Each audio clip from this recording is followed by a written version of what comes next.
structured predictions.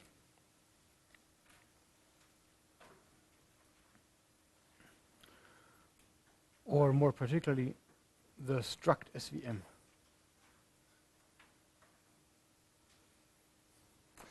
Now, for the biggest part of the semester, we have worked with unstructured or flat data.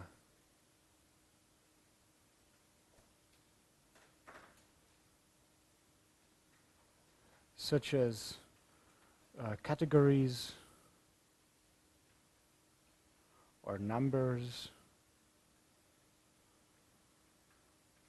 or vectors of numbers or matrices of numbers, but in general, entities without any particular relations among them.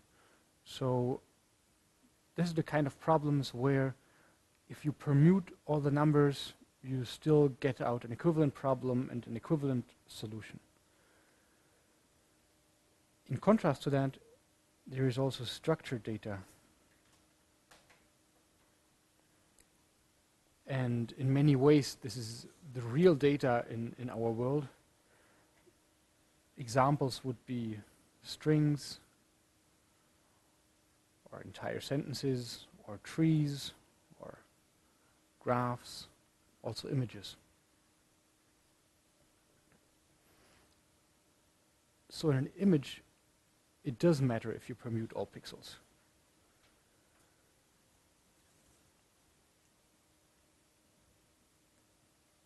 And we can categorize methods regarding their input, if it is flat or structured,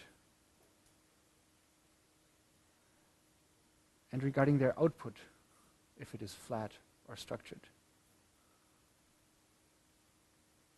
And here I'm going to talk about the support vector machine only.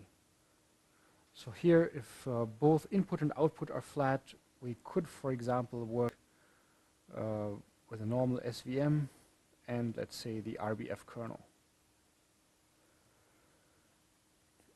If the input has some kind of special structure, we could still use the SVM.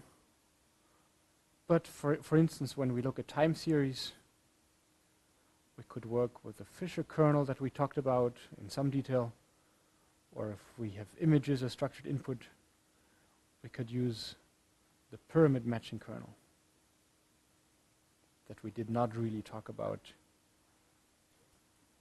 This is covered in the image analysis course. Then to have flat input and structured output, I don't think this is happening very often. But if both input and output are structured, this is the domain of the StructSVM, which has been developed by Thorsten Joachims and colleagues.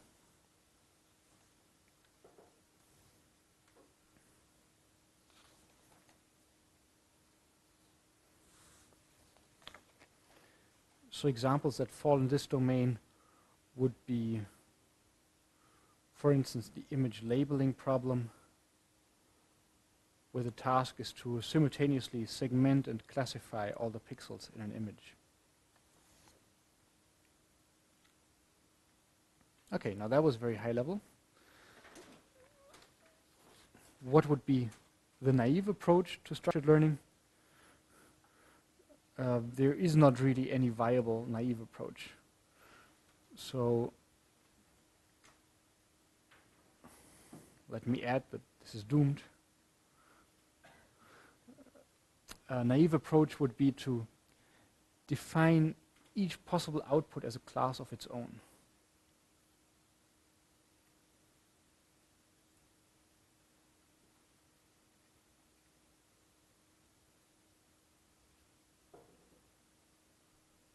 So if we talk about image segmentation, let's say, we would have one output class which partitions the image like this, and we would have another output class which partitions the image like that, and you see that these differ in 2 or 3 pixels, and these differ in 3 or 4 pixels, and we can have even other segmentations, etc.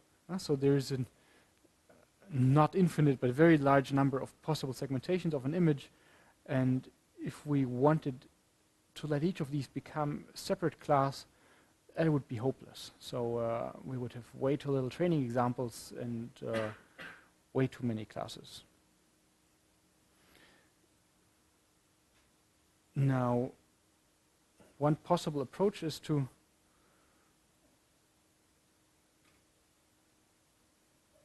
do the following.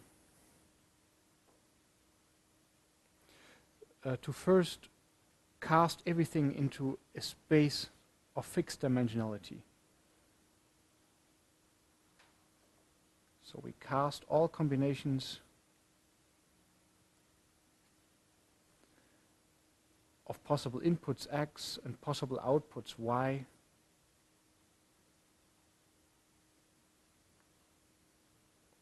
into a space of fixed dimensionality.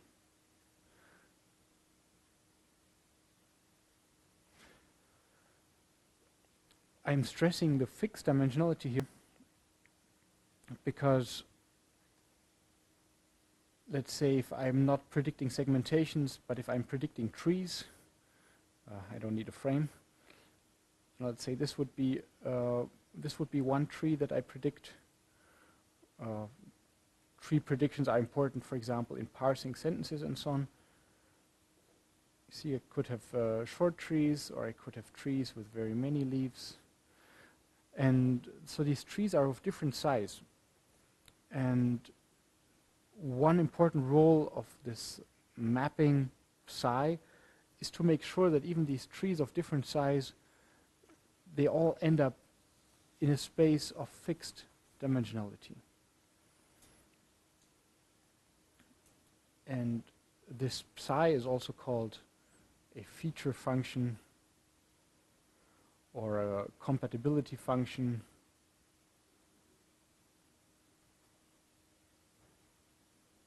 or a scoring function.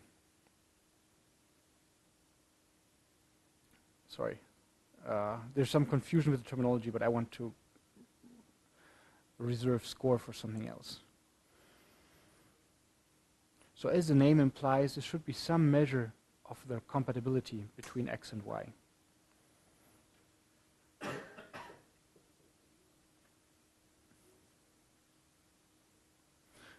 Then if we also have some kind of weight vector,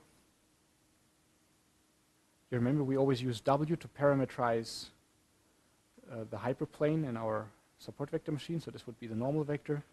If we have some kind of weight vector W, we can then use a discriminant function or a scoring function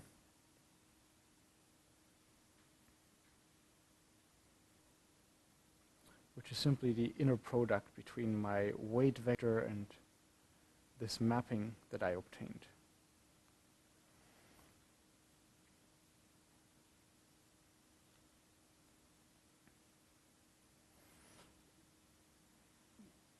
We can then make, for a given weight vector W, we can make predictions by finding that structured output Y which maximizes the score.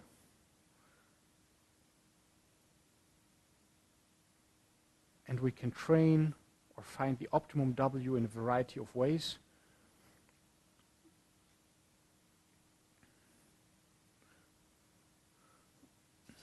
For example, we can choose the W by max margin optimization. This is what we're going to talk about today. Or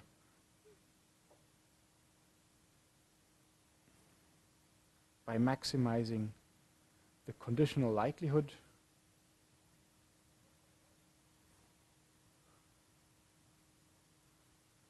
The likelihood of Y given X.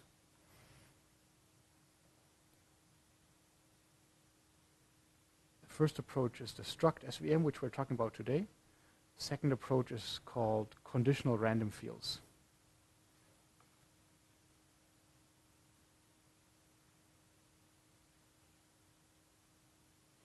And if you want to know more about that, there is a nice tutorial by Sutton and somebody else. I have to look up the other name. by Sutton and Andrew McCullum.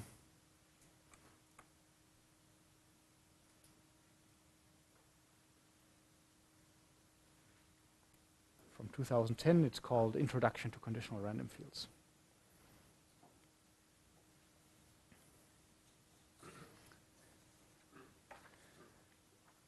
Okay, so I want to make this a little bit more concrete by introducing a running example that I will use today. Sorry, this was too fast. Can you read everything? After a semester of training, yes? All right. Here's my running example of the day. Namely, I have a couple of terrains. These terrains are color-coded here. So red means high, blue means low. And you've probably seen this in some areas where the urban planning has gone wrong. There should be a footpath, but there wasn't, and so people just walk across the lawn in places that they think appropriate. And let's say, so I know one example here just off the bridge, right? When you want to go from the bridge, if you cross the bridge, across the river, and you want to go down to the path down by the river, you would have to walk a huge detour so people, go well across the lawn. What do you expect? And however, perhaps the shortest path would have been to take a sharp right turn and go follow immediately alongside the bridge, and that's not what people have done, but they've cut somehow diagonally across. Now, why is that?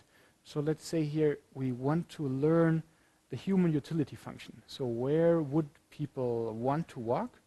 And if you would be a well-informed urban planner, then you could use StructSVM and so on to plan your paths. Now, in this example here, we have people, this would be the direttissima. So there is, of course, always the possibility to take the shortest path, but this might entail going, climbing steep hills and traversing sharp valleys and so on. So this is not normally what people do. So if you think about people climbing mountains, well, with exceptions to the rule, you don't usually just, walk straight ahead, but you follow some other path. Then at the other extreme, you would have paths that really avoid any slopes at all, but these might be very much longer than the shortest path. And in real life, humans seem to compromise. So we don't want to climb or we don't want to climb too much, but we also don't want to walk huge detours. Humans do something in between. Let's say we want to learn this function, and let's say that as training examples, we have 3 terrains, perhaps aerial photographs, where we see where people have actually decided to walk. These would be the black lines. And then, of course, we have the terrains. So the terrains themselves, this would be the structured input.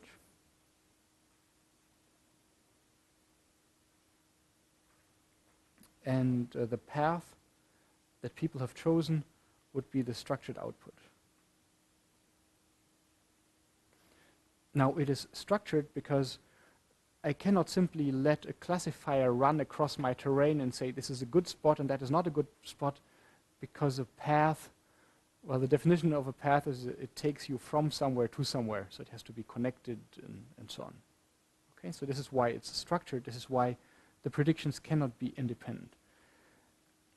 Now, I put a positive symbol next to the examples that show the ground truth. So these paths were actually the paths that people used on those 3 different terrains. In the rest of this space, and this space here is the one spanned by this feature function or compatibility function, in the rest of the space, I have only very few out of the zillions of examples that are wrong. So if you look closely, these are always the same 3 terrains as I have in my training set here of positive examples. It's the very same terrains, They just differ in the path that was postulated. And all these paths are different from each other, and they all are wrong in the sense that's not what people did, really. Now there's this really difficult question of how to design this compatibility function. And there is where your prior knowledge enters, and this is not something that can be automated. So this is really up to the designer to choose this compatibility function well. In this particular case here, I decided to use length of path and the average steepness of the path. And this is why, well, these paths here, they're very short, so they're on the left, but they're also pretty steep. This is why they're up here. And then we have the other extreme. This is the paths that are flat but long. They're down there. And then there are many other wrong paths that you can imagine.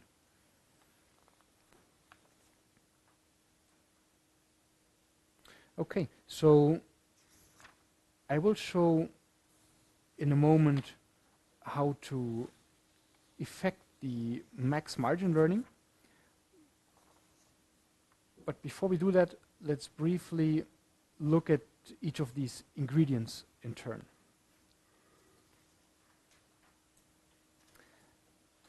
So first, the feature function, or the compatibility function.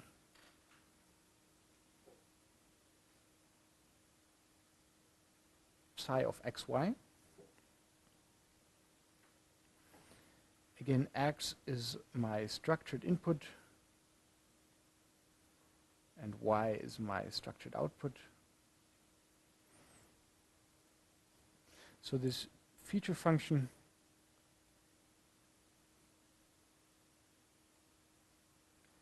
measures the compatibility between x and y in some way, and not necessarily, but typically it's composed of the following two. It's quite typical to have, on the one hand, single site or unary potentials,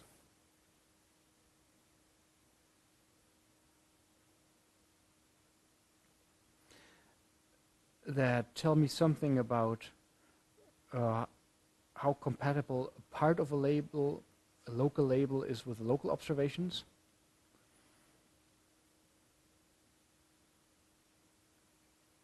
So compatibility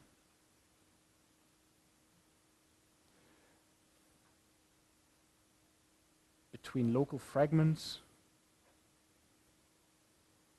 of input and output. And then secondly, a pair or binary potential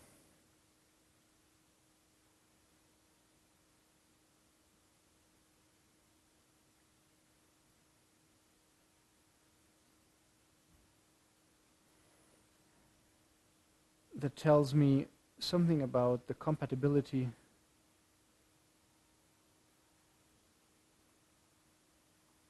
between the local labels.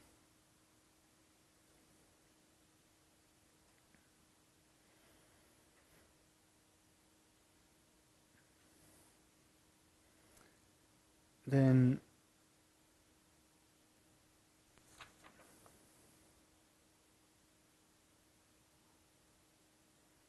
we need a loss function, which I forgot in my enumeration before.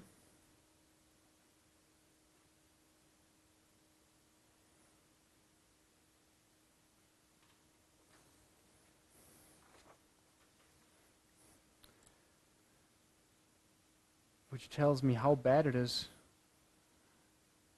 to confound or mix up a true output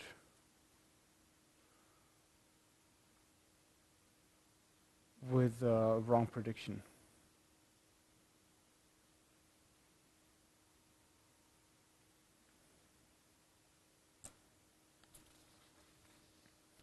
On this loss function, it should capture some of the structure of the problem, but it also needs to be computed efficiently. Okay, now we come to the meaty part. So we will look at the actual equations, and you will see that they're very similar to the normal SVM equations that we derived.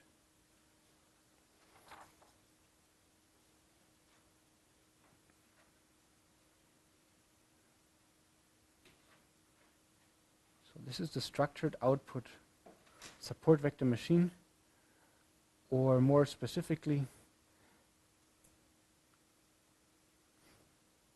in the terminology of Joachim's, this would be an SVM subscript 1 superscript delta M. He has a variety of formulations, and this is a particular one of these formulations. Now we minimize, as we did for normal SVMs, a sum of a regularization term plus a cost associated with slack variables. So each observation wants to lie on the correct side of the margin, and if it doesn't, it has to pay with a slack of xi, which is multiplied here with this cost of c. We minimize over the parameters and the slack variables. And now we have a number of conditions, namely, we want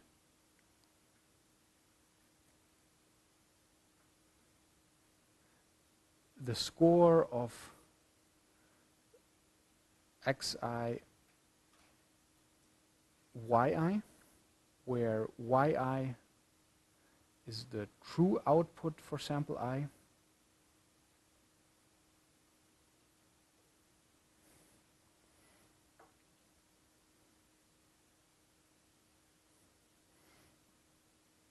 minus the score of any other prediction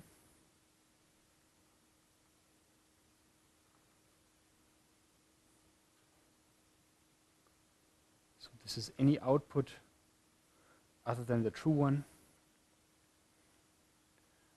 We want the margin or the difference between these scores to be larger than or equal to.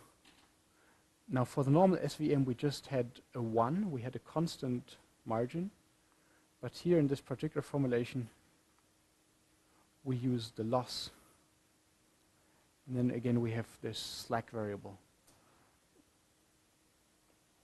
as for the normal SVM.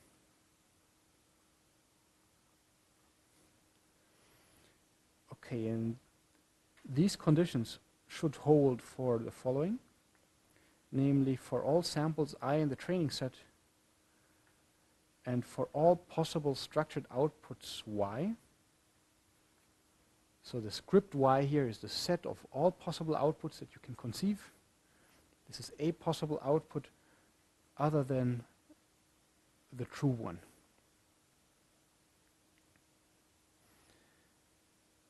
So how many constraints do we have here? A zillion.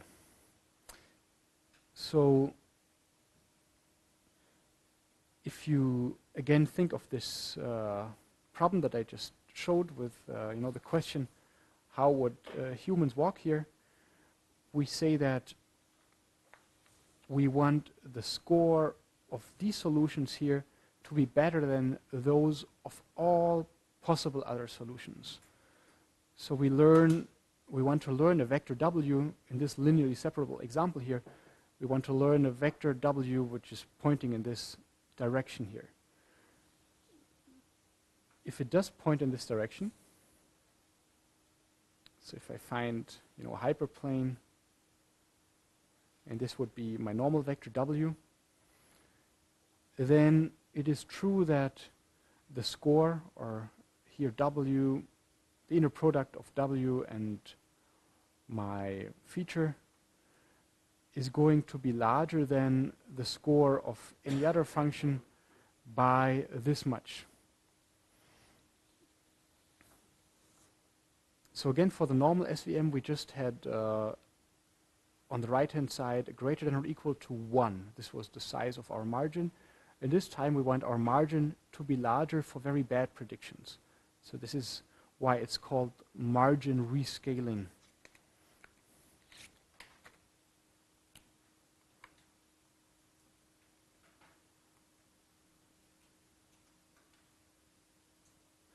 And this explains, by the way, the superscript here in this funny notation here.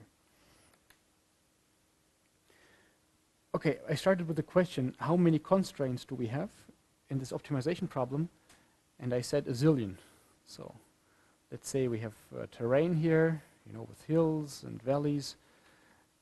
And now I have some true path, which I'm indicating here in green. You know, there's some true path yi. And now I have all these wrong paths that I want to say, no, these are not the right solution. So taking another color here to show all these wrong paths. And you know, I cannot draw all. There are a zillion of them. So this already tells you that when I solve this thing, I'm not going to write down all constraints explicitly. Rather, we will find the most violated constraints and add these iteratively. It's called the cutting planes method.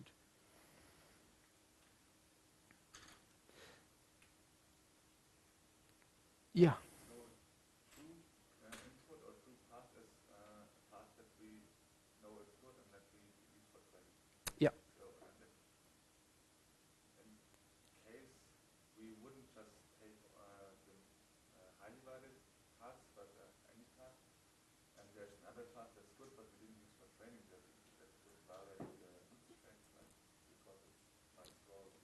So you're asking, what if we're predicting a path that people could have taken just as well, but they happened not to do it? Yeah? So let me give a concrete example. You're asking what, let's say, we have in the other picture, the mountains were red. So we have a huge mountain here, but it's pretty symmetrical. And let's say that in the ground truth, people walked, you know, just evading the mountain. People walked like this in the ground truth. And you're now asking, how about this path here, which is just as good, but was not in the ground truth? It's up to your loss function to capture that behavior. So ideally, your loss function is going to tell you that actually the blue one is just as good as the green one, and hence the loss for the blue one should be 0. And then you find that your score for the true solution need not be larger than the score for this other solution. That would be the behavior of the ideal loss function. In practice, it's very difficult to find such a well-behaved loss function for the following reason. I said that we have zillions of these constraints, so we want to find one after the other the most violated constraint. And in doing so, we have to take the loss function into account, and that is typically only tractable if the loss function decomposes over your domain in a simple fashion. And that's why it's difficult to come up with such a well-behaved loss function.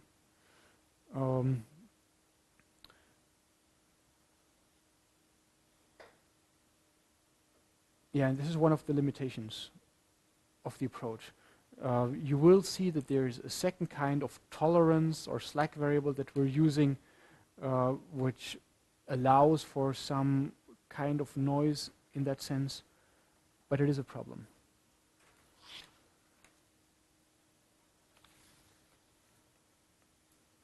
Now, in the original SVM, there was only mention of 1 point, and there was not such a difference of scores. So how does this relate to the normal SVM? So in the conventional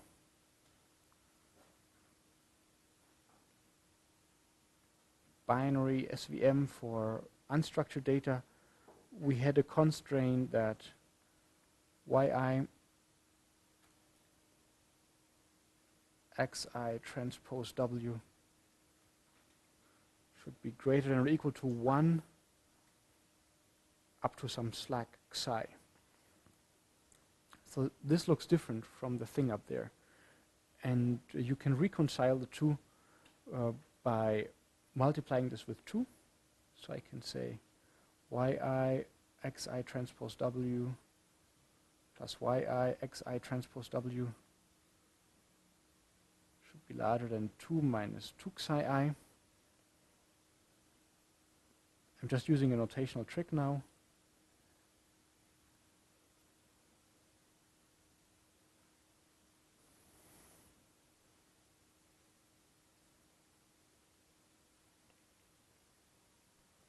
Okay, and if you look at this thing here, minus yi is, for binary SVM, the only other part or the only other solution that's not the true solution. So this is y not the same as yi, if again yi is the true label for a given point.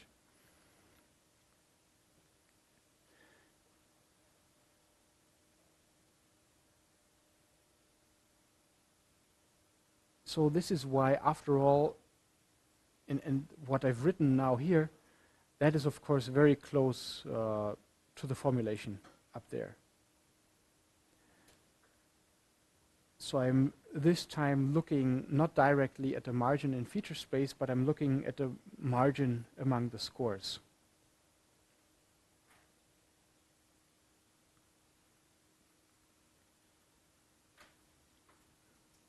So let me call this the safety margin between the scores. Should be wider or larger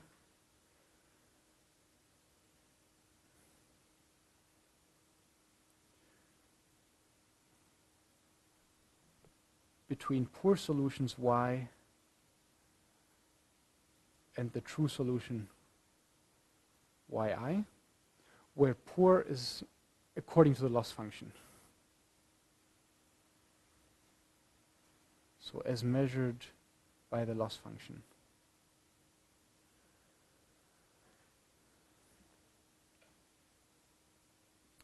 Everybody happy so far?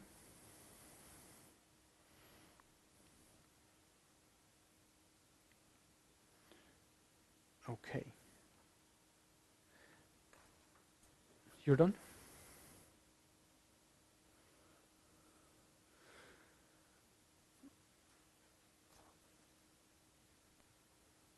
Okay, now we come to the reassuring machinery of finding the dual and all that. So I'm setting up the Lagrangian, which depends on the primary variables as well as dual variables that are to enforce my constraints.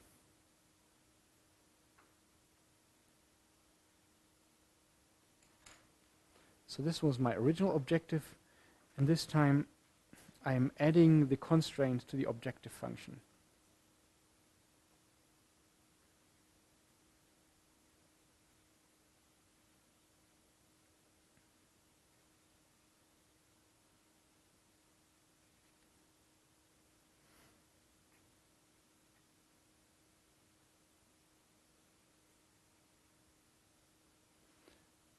This delta psi I of y is a shortcut. So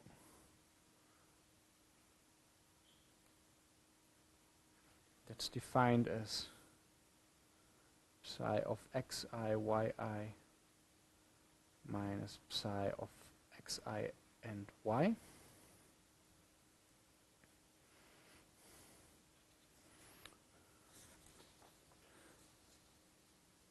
So this was the previous page, and I'm bringing it back so you see where this constraint comes from. So I'm using a set of Lagrange multipliers alpha I. I have a subscript I for each sample from my training set, and a second subscript y that will run over all the possible structured outputs.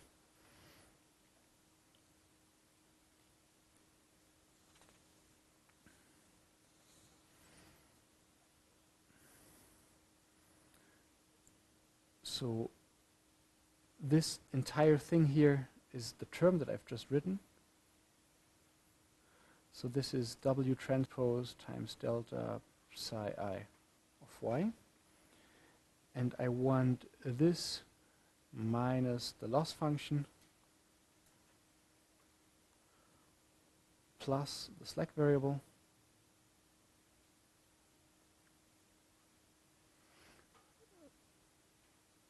to be larger than or equal to 0.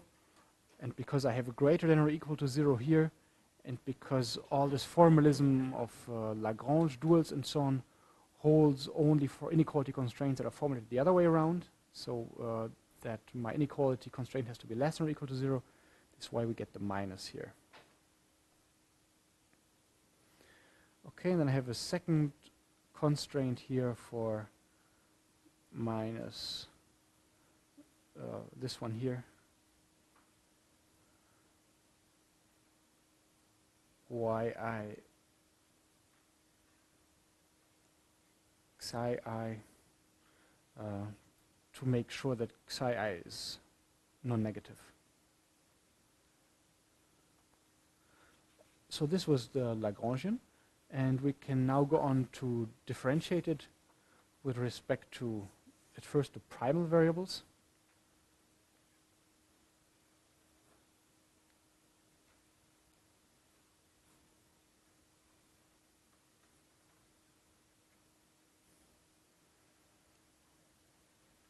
So this is linear in W, so this gives me following.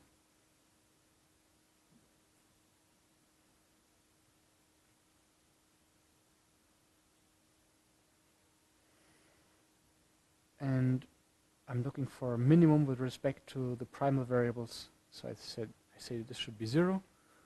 And this is going to give me my first useful relation, namely that W is simply this here. And secondly, I take the derivative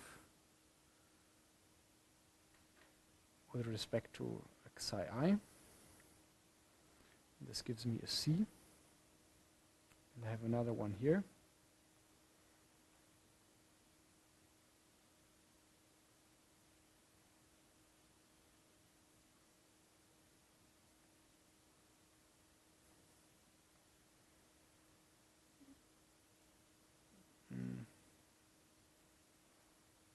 Linear in psi I, and I have a further one from down here.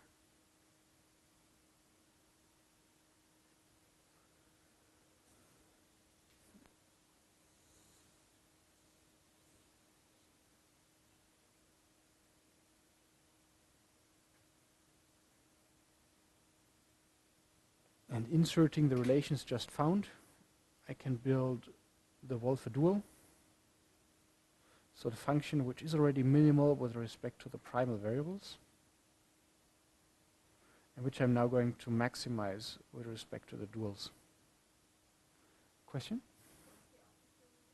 Excuse me? Okay.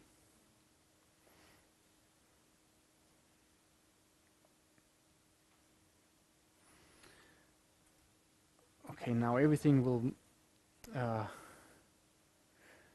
or some things will miraculously simplify. So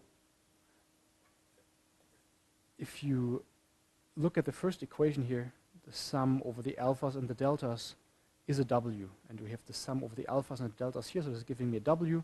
So overall, this first term here is going to be minus W transpose W, and I had a plus 1 here, so this gives me minus 1/2 W transpose W.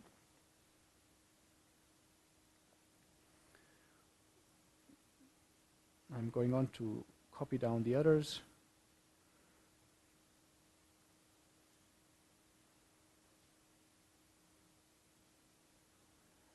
The psi I here does not depend on the second summation, so I can pull it in front.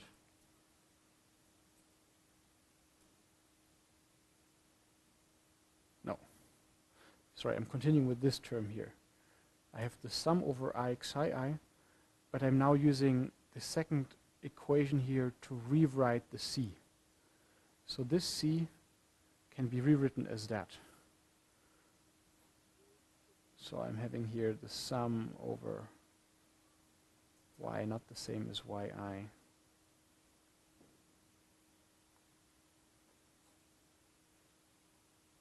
So all of that is the C, which we had up here. And now I'm going on to copy down the remainder, things that have survived.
I've forgotten an alpha I y at this point here.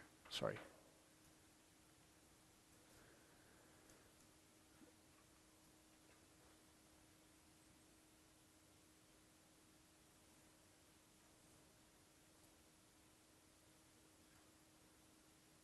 Okay, now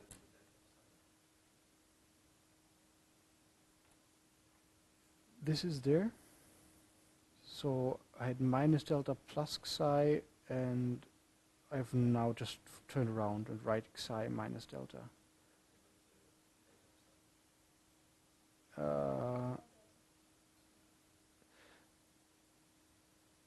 Oh, so this went into the cancellation of the w's.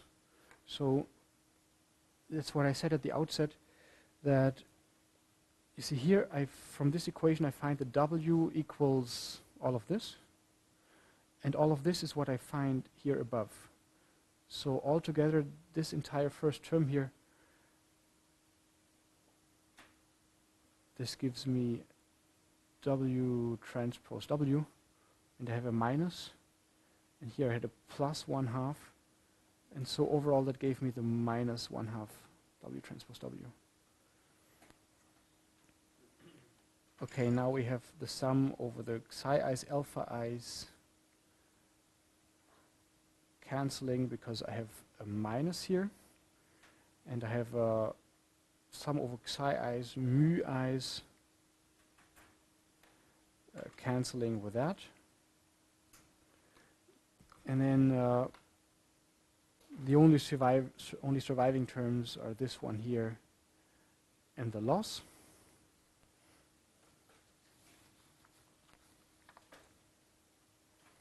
So my Wolfe dual is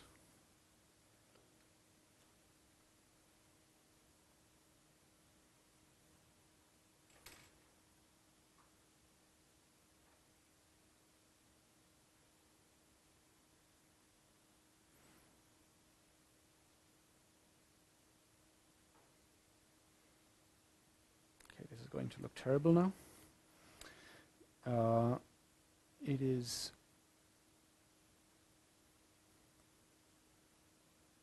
the Wolfe dual. I want to maximize it with respect to the dual variables. And now I'm substituting back. I know that W can be written as is shown here.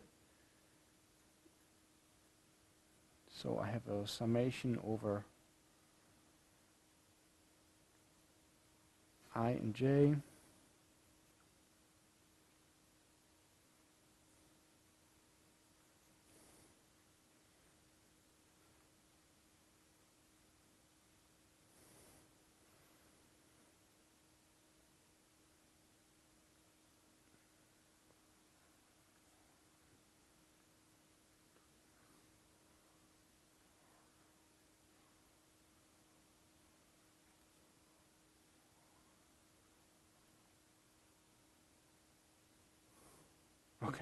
So all of this is my minus 1/2 W transpose W.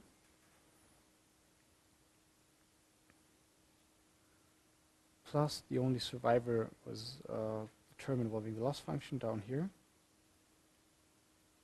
Minus minus gives plus, so I have plus the sum over I.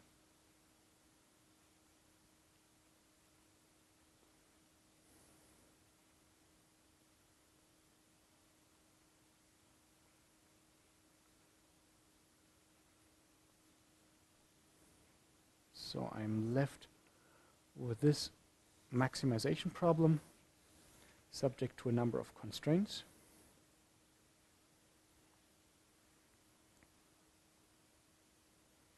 The Lagrange multipliers for my inequality constraints have to be non-negative.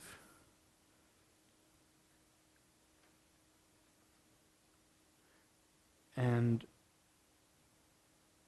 I had found that up here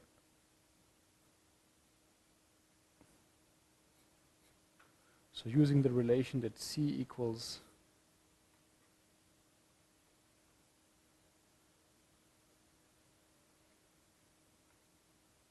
this, I can conclude that C, so with mu being non-negative, has to be larger than the sum over y unequal to the true label of alpha I y.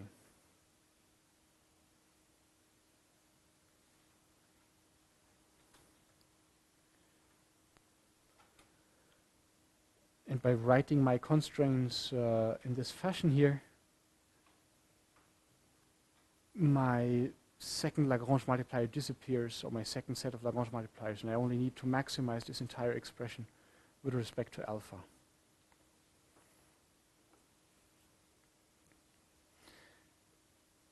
Well, and beautifully, we don't have these differences between feature vector differences appearing alone, but only as a couple. This is why we can use the kernel trick and obtain a kernel with very many indices.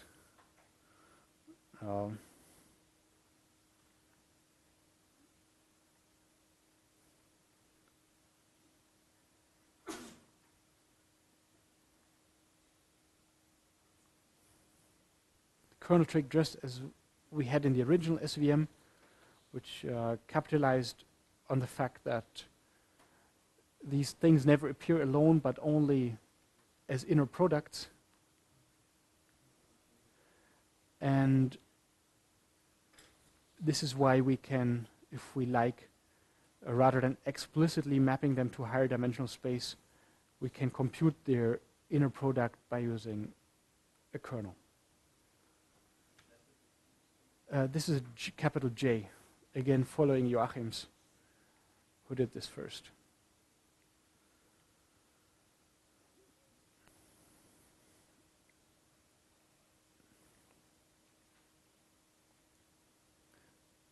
So J, I think he chose J because it is a joint kernel.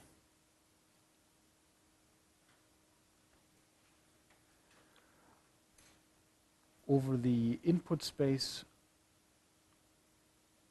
and the output space.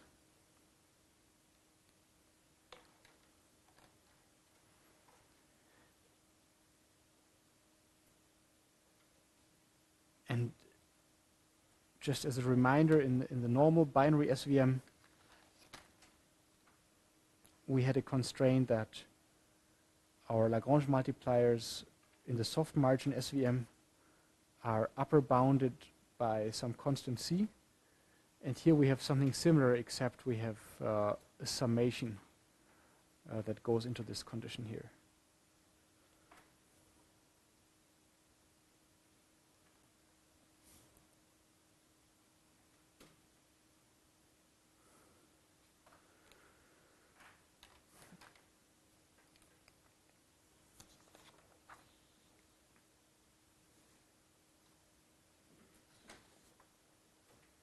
Okay, so we're almost all set.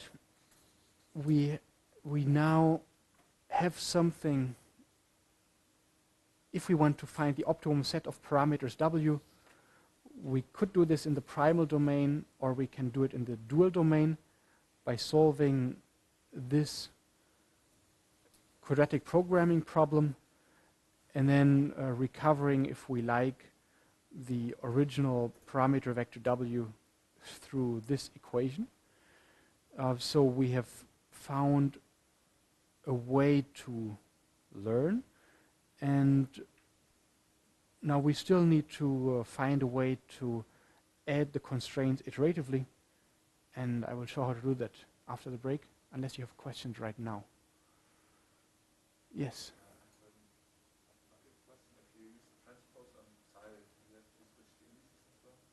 No.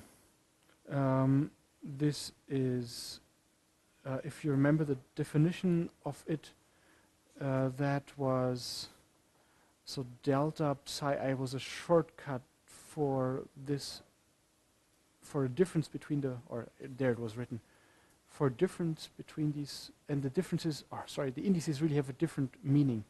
So the first index I gives you the training example, and the second index gives the output. So they have different meaning.